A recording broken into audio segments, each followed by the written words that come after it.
Hi guys, I had another question that I want to answer, and this person wanted to know, why am I so exhausted and so tired when I do intermittent fasting, okay?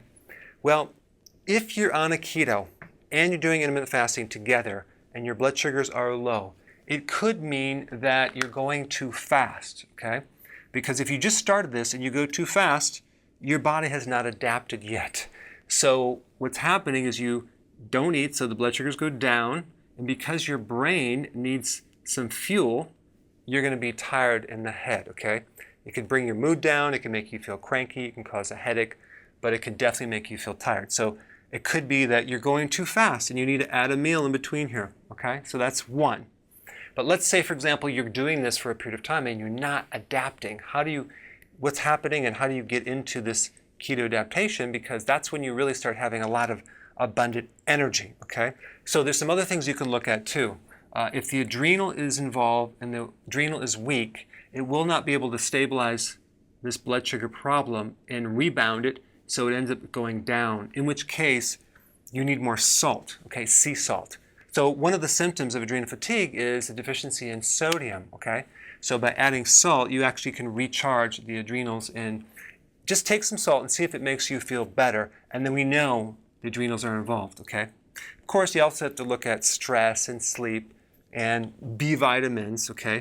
B1 is important, potassium is important, but also B5. So you could be fatigued just because you need more vitamin B5. B5 is really important in strengthening your adrenals, okay? So that could solve the whole problem right there.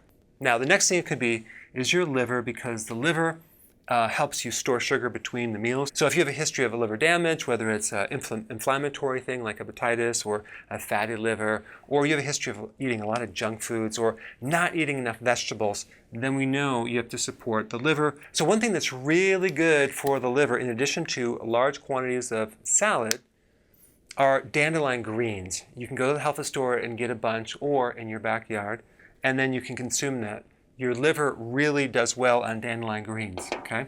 Now, one last thing you might want to check. If your stomach is not acid enough, okay, you may want to just add some apple cider vinegar in some water, drink it with the meal, and that could actually bring your energy up. These are all just things that you can try out, but how do you know if you don't have enough stomach acid?